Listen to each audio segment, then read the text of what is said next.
देशी कंदमुळांची ओळख व्हावी, त्यांचा आहारातील वापर वाढावा, कंदमुळांच्या औषधी गुणधर्मांची नागरिकांना माहिती व्हावी आणि शेतकऱ्यांनी त्याची लागवड करावी या हेतूनं कोल्हापूर वी केअर संस्थेच्या वतीनं कंदमुळांचं प्रदर्शन भरवण्यात येणार आहे। शहाजी कॉलेजमध्ये होणाऱ्या प्रदर्शनात 250 पेक्षा अधिक कंदमुळं आणि औषधी वनस्पतींचा समावेश असेल, अशी माहिती वी केअर संस्थेचे मिलिंद धोंड यांनी पत्रकार परिषदेत दिली। आपल्याकडील जंगलांमध्ये अनेक कंदमुळं आढळतात।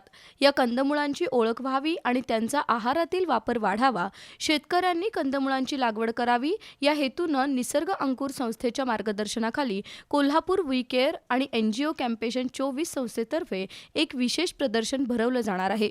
शहाजी कॉलेजच्या यशवंतराव चव्हाण सभागृहात 14 आणि 15 मार्चला कंदमुळांचं प्रदर्शन भरणार आहे।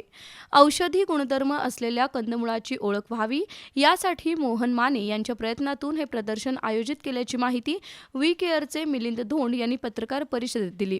या प्रदर्शनात 250 पेक्षा अधिक कंदांच्या प्रजातींची मांडणी केली जाणार आहे, असं निसर्ग अंकुर संस्थेचे अध्यक्ष प्राचार्य डॉक्टर मधुकर बाचुळकर यांनी सांगितलं। तसंच कंदमुळांपासून विविध खाद्यपदार्थ कसे बनवले जातात याची पाककृती आणि या पदार्थांची चवही चाखता येईल। काही कंदमुळं विक्रीसाठी उपलब्ध असतील, शिवाय रानभाज्या आणि औषधी वनस्पतींची माहिती असणारी पुस्तकं या प्रदर्शनात उपलब्ध असतील।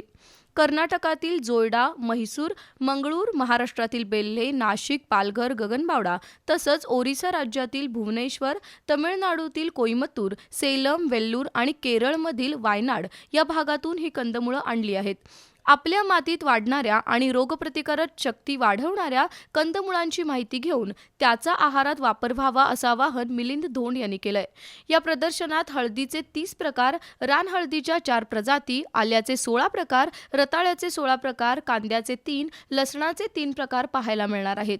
चॅनल बी या प्रदर्शनाचे मीडिया पार्टनर आहेत, तर gardens club of Kolhapur, Manjiri Kapdekar cooking classes, प्राध्यापक डॉक्टर ND पाटील महाविद्यालय, यूथ NX आणि वी केअर हेल्पलाईन यांच्या सहकार्यातून भरणारं हे प्रदर्शन सर्वांसाठी विनामूल्य असेल।